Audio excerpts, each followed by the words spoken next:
Hi guys, welcome to my channel. Deepa కార్తిక్ని తీసుకుని జోష్న వాళ్ళ ఇంటికి వస్తూ ఉంటుంది. అది చూడగానే అక్కడున్న దశరథ మాత్రం ఏంటి దీప ఎందుకు ఇలా వచ్చారు అని చెప్పేసి అయితే అడుగుతూ ఉంటాడు.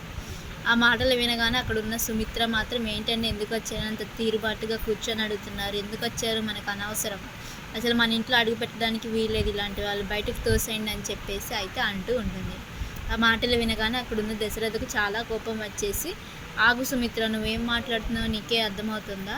ఇప్పుడు దీప మనకి తెలిసిన దీపలాగా రాలేదు, కార్తిక్ బాల్యలాగా వచ్చింది, అంటే మనం తనని ఆహ్వానించకు తప్పదు అని చెప్పేసి అంటూ ఉంటాడు. ఆ మాటలు వినగానే అక్కడున్న సుమిత్ర అయితే ఒక్కసారిగా సైలెంట్ అయిపోతూ ఉంటుంది. ఇంతలో అక్కడున్న దశరథ మాత్రం దీప వైపు చూసి, ఏంటి దీప, నువ్వేం చెప్పాలనుకుంటున్నావు, అది చెప్పి త్వరగా అని చెప్పేసి అయితే అంటూ ఉంటాడు.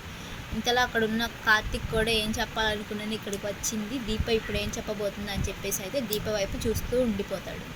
ఇంతలో అక్కడున్న దీపం భార్య భర్తల అంటే దాని అర్థం ఏంటని చెప్పేసి అయితే అడుగుతూ ఉంటుంది. ఆ మాటలు వినగానే అక్కడున్న దశరథ అయితే భర్తలో సగం భార్య అని చెప్పేసి అయితే అంటూ ఉంటాడు.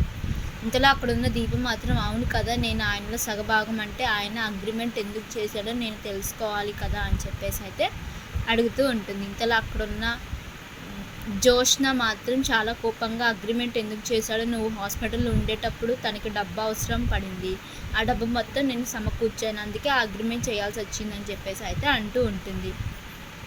మాటలు వినగానే అక్కడున్న దీప మాత్రం, అవును, అలాంటప్పుడు ఆ అగ్రిమెంట్లో వాటా కూడా నాకు ఉంటుంది కదా, ఆయన సగభాగం కదా నేను, అలాంటప్పుడు అగ్రిమెంట్లో ఉన్న కష్టాన్ని కూడా నేను అనుభవించాలి కదా, అలాంటప్పుడు ఆయన ఒక్కడే ఎందుకు కష్టపడాలి, నేను కూడా ఇంటికి వచ్చి నేను కూడా ఆయన సగభాగాన్ని తీసుకోవాలి కదా మరి అని చెప్పేసి అయితే అంటూ ఉంటుంది. ఆ మాటలు వినగానే అక్కడున్న వాళ్ళందరూ అయితే ఒక్కసారిగా షాక్ అయ్యి దీప వైపు అలా చూస్తూ ఉండిపోతారు. ఇంతలో అక్కడున్న దీప మాత్రం, అవును, ఆయన ఒక్కడే కష్టపడుతున్నాడు, అలాంటప్పుడు ఆయన ఎలా విడిచిపెట్టగలను, నేను కూడా ఇప్పటి నుండి ఈయన ఏం చేసినా సరే అందులో సగభాగాన్ని తీసుకొని తీరుతానని చెప్పేసి అయితే అంటూ ఉంటుంది. If you like this video please share and subscribe. Thank you.